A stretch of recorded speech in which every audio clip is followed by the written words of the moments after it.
Hello मेरे प्यारे भाई बंधु, आप सभी को डीके सर की तरफ से ढेर सारी शुभकामनाएं। और मैं आशा व्यक्त करता हूं कि आप स्वस्थ मस्त और अपने कार्य में व्यस्त होंगे। आइए प्रतिदिन की भांति मैं आपको एक सुंदर परोपकारी मोटिवेशन कहानी की तरफ लेकर चलता हूं।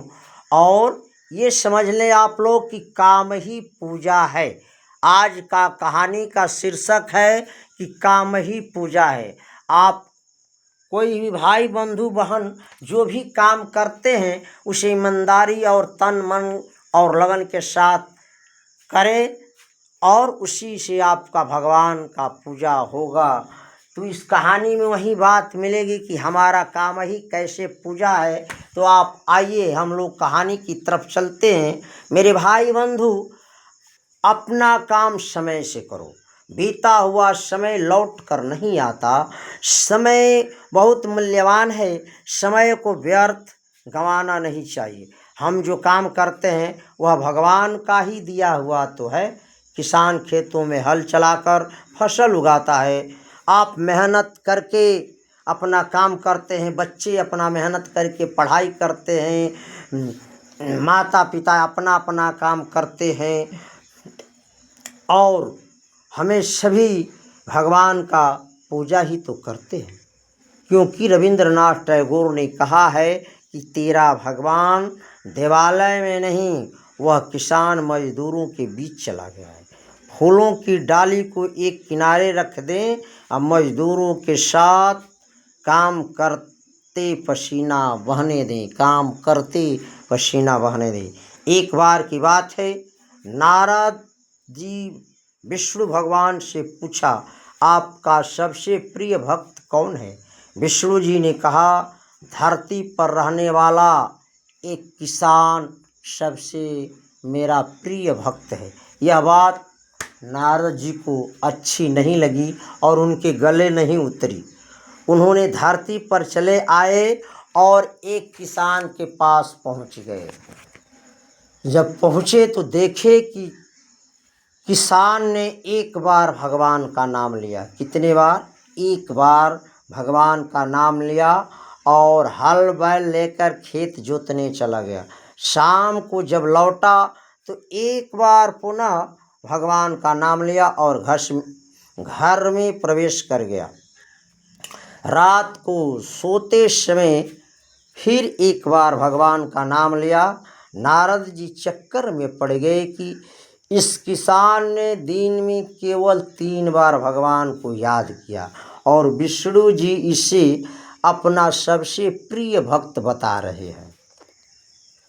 पुनः जो है वह भगवान के पास नारद जी गए और नारद जी विष्णु के पास जा पहुँचे तो भगवान इस बात को समझ गए कि नारद जी क्यों आए हैं। उन्होंने नारद जी को कहा कि एक जरूरी काम आ गया है।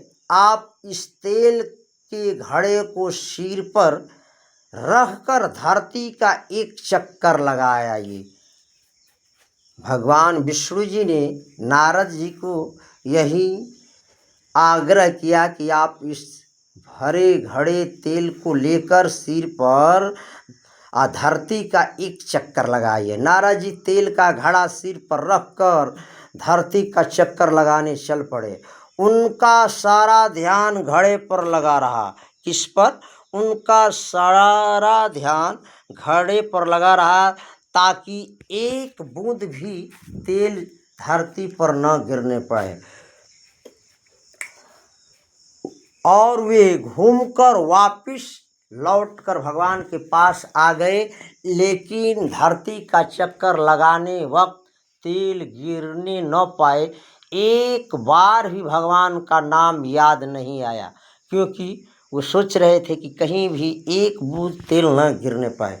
जब वापस आ गए तो विष्णु जी ने पूछा, बताओ एक चक्कर लगाने में तुमने मुझे कितनी बार याद किया? नारद जी बोले कि एक बार भी नहीं। क्यों?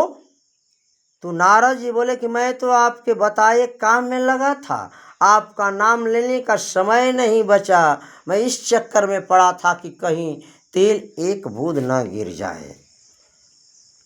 तो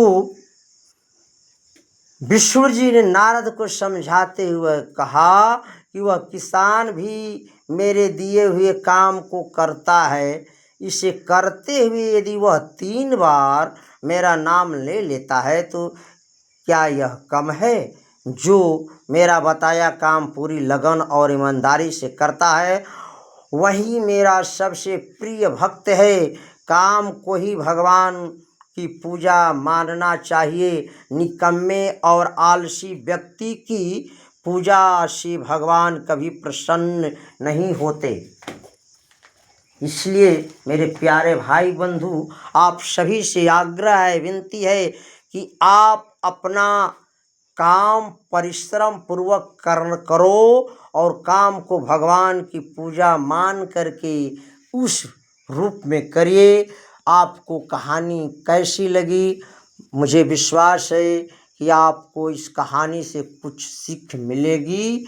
जय हिंद, जय भारत, जय श्री राम।